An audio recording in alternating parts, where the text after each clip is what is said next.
Et maintenant, on parle immobilier d'investissement, puisque je suis avec Jean-Luc Guittard. Bonjour. Bonjour. Vous êtes directeur général de Consultim, c'est une société d'immobilier d'investissement.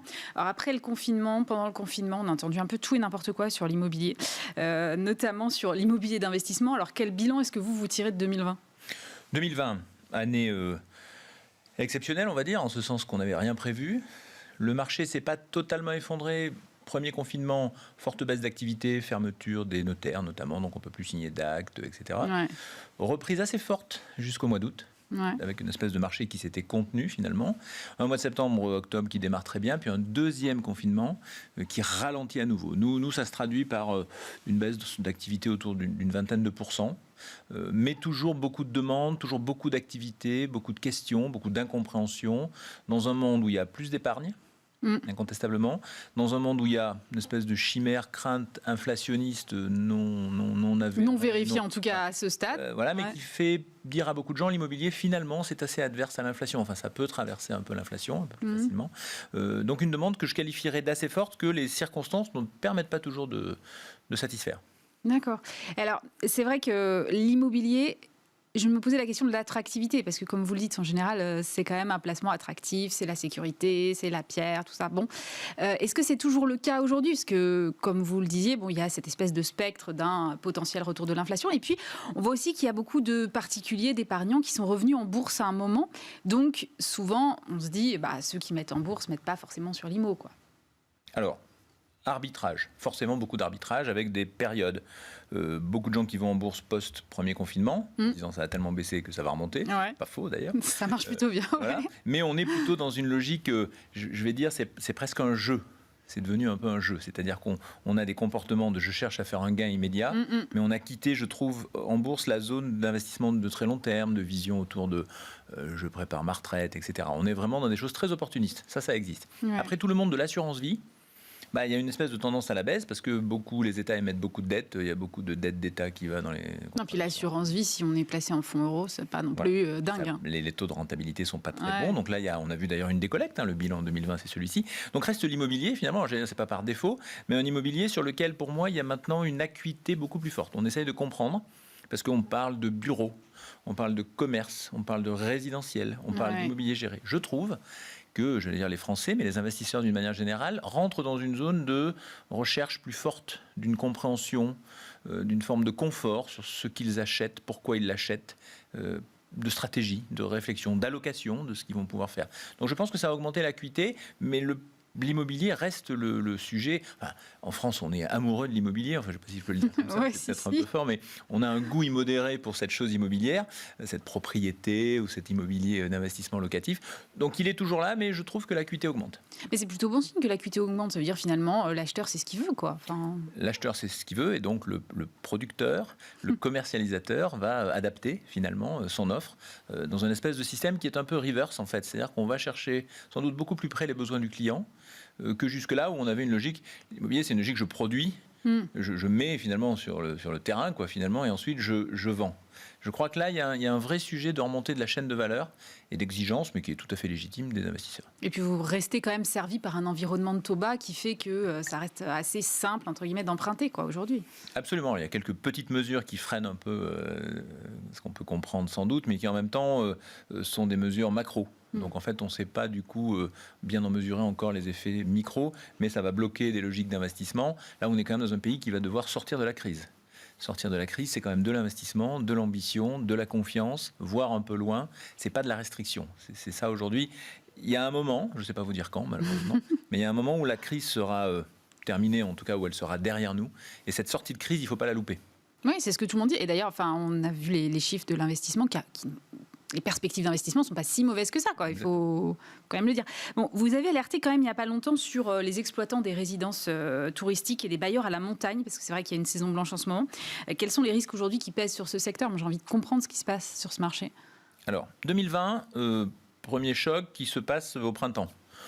Le printemps, c'est pas la saison la plus folle, ni à la montagne, ni à la mer. Ouais. Donc du coup, ça fait... C'est un peu plus indolore, quoi. C'est plus indolore, puis ça fait une discussion entre les exploitants et puis leurs bailleurs, qui sont le plus souvent donc des personnes physiques, qui est de dire, faut qu'on trouve une solution, mais finalement sur des baux qui ont 12, 15, jusqu'à 20 ans, on a 2 mois sur lesquels il faut qu'on trouve un accord presque partout, sauf exception, cet accord est trouvé en 2020. D'accord. Bon. Mais à l'époque, quand on sort du premier confinement, on a tous un peu cette impression que c'est fini.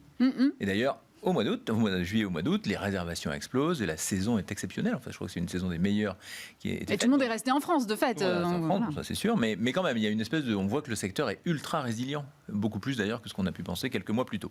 Bon, deuxième confinement, et puis cette saison d'hiver. Alors cette saison d'hiver, elle est très importante pour beaucoup d'exploitants.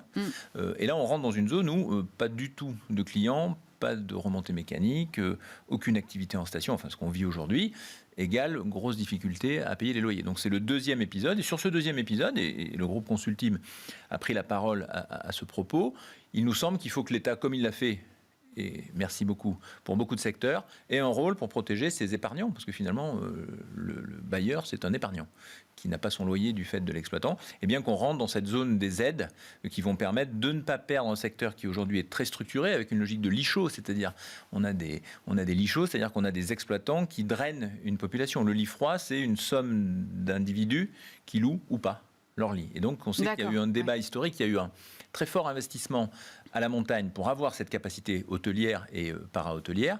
Il ne faut pas qu'on la perde parce que la France est un pays touristique. On est la 3e destination ou la 2e, ça dépend des années au monde. On a près de 100 millions de touristes qui viennent. Il faut que notre infrastructure soit préservée. C'est presque 10% du PIB. Ça veut dire quoi concrètement? Ça veut dire qu'on risque d'avoir des gens qui ne vont pas payer leur loyer et donc des structures résidentielles qui vont fermer? C'est ça l'idée? Ce qu'on ne souhaite pas, c'est qu'il y a des gens qui vont pas payer ou décaler leur loyer. Ça, c'est une vraie discussion. Ça dépend des exploitants, etc. L'idée, c'est d'avoir une aide d'État qui serait prévue dans l'enveloppe globale d'aide à la montagne, qui permette de traiter ces situations. Ensuite, vous avez beaucoup d'investisseurs qui peuvent se retourner vers leurs banquiers lorsqu'ils ont une dette et faire décaler les échéances. Donc, il y a des moyens. Je pense qu'il n'y a pas d'inquiétude fondamentale. Les moyens existent. Comme toujours, il faut que ce soit time to market, comme on dit, c'est-à-dire que tout le monde soit à la bonne place au bon moment et qu'on puisse passer cet épisode, qui est un épisode qui, lui, n'était pas prévu. La saison d'hiver, l'année dernière, elle avait eu lieu quand début mars, mi-mars, on nous dit vous êtes confinés. Oui, le gros de la saison est passé, quoi. Ouais, il reste le mois d'avril, le ski, presque le ski d'été. Mais c'est quoi le risque, alors, si cette aide-là n'arrive pas? Le risque, c'est du décalage de loyer. On est sur des maturités assez longues. Si vous rapportez ça finalement à ce que rapporterait un placement sans risque comme le livret A, en fait, ça n'a aucune incidence. C'est toujours un placement qui reste bien meilleur. En réalité, c'est qu'on passe des caps avec en face des investisseurs qui sont des personnes physiques qui n'ont pas la surface financière d'une foncière, grosse foncière, qui ont une espèce d'amortisseur, de capacité d'ailleurs à lever de la dette, etc. Ce que n'ont pas ces particuliers. Il faut les traiter comme on traite aujourd'hui des particuliers. C'est ce qu'on attend, c'est ce qu'on a demandé, et fondamentalement, on est assez confiant. Est-ce qu'il peut y avoir une incidence ensuite sur les prix auxquels on achète aujourd'hui ces investissements? C'est-à-dire que sur le marché, par exemple à la montagne, est-ce que moi, en tant qu'investisseur particulier, je vais avoir envie d'aller acheter à la montagne quand je vois la situation aujourd'hui? Alors, c'est une très bonne question, parce qu'initialement, on pense tous qu'on dit « Oh là là, les gens sont inquiets, donc plus personne ne veut acheter à la montagne ». En fait, c'est finalement assez faux. On a une activité, nous, sur le marché secondaire, qui s'appelle LB2S. Et cette activité-là se voit aujourd'hui très sollicitée par des gens qui disent si il y a des difficultés, il y a donc des actifs à acheter. Ah oui, le côté opportunité, quoi, finalement. Il y a beaucoup d'opportunistes. C'est pour ça que je vous dis que l'acuité, je pense, des Français investisseurs, elle change un peu. Et ils viennent nous voir en disant s'il y a des bonnes affaires, je vais dire ça comme ça, c'est le nom approprié, mais s'il y a des bonnes affaires, il faut nous en parler parce que ça nous intéresse. Alors effectivement, ce sera un prix d'immobilier qui est plus bas. Donc dans des belles stations avec des belles signatures, acheter le mètre carré 30% en dessous du prix qui est le sien, ça peut intéresser des gens et qui du coup se projettent sur... Tous les gens qui se projettent sur la crise sera terminée, on en sortira, il y aura toujours de la neige et des touristes. Bon, c'est un raisonnement qui paraît assez logique. Mais on est dans ces problèmes de creux de marché, c'est-à-dire quand tout va mal, tout va mal. Et il y a des biens qui se vendent alors en ce moment où finalement du côté propriétaire on est un peu frileux, on se dit attendons que ça remonte? Deux attitudes, il y a des gens qui veulent vendre, il y a des gens qui sont obligés de vendre. Donc là, il faut que ça se fasse. Et donc, nous, on travaille avec eux en essayant de trouver la meilleure solution. Discussion avec l'exploitant, etc. Il y a des gens qui sont là pour voir si, qui viennent à l'estimation, si je puis dire. Ensuite, évidemment, ils repartent.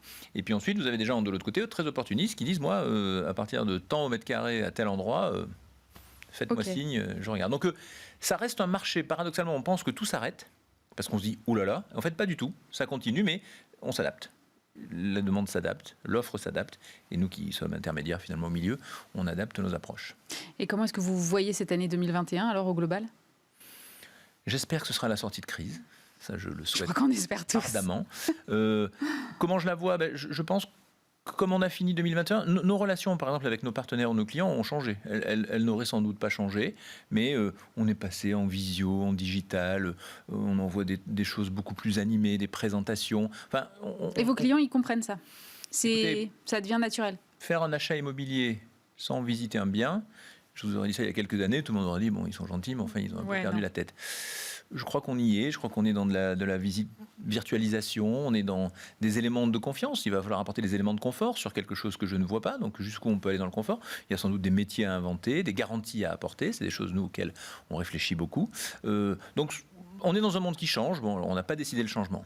On subit un peu, c'est ce qui est sans doute d'ailleurs le plus frustrant, le plus compliqué. Après, une fois qu'on en a pris le parti, moi j'ai la conviction qu'il faut y aller et qu'il faut rester dans ce dialogue avec. Il y a beaucoup d'individus qui sont prêts à investir dans de l'immobilier, qui demandent à investir dans l'immobilier, donc il faut bien leur apporter le service, le confort et les garanties nécessaires.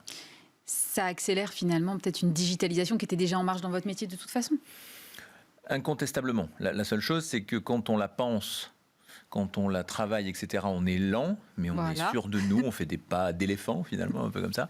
Quand on la subit comme ça, il faut mettre une gazelle, quoi. Donc il faut savoir bondir et s'adapter à un terrain qui est... C'est intéressant, c'est difficile, je pense que pour nos équipes, pour nos partenaires, pour nos clients, c'est assez difficile. Donc là, ça marche beaucoup sur une relation de confiance, mais enfin l'économie finalement c'est de la confiance, et la finance aussi. Ça marche beaucoup sur cette relation de confiance. Donc ça fait 25 ans que le groupe Consulteam existe, on a démontré un certain nombre de choses. Je crois qu'aujourd'hui ça nous sert, c'est forcément utile de se trouver dans cette situation. Merci beaucoup Jean-Luc Guittard, directeur général de Consulteam, merci d'avoir été avec nous. Merci beaucoup.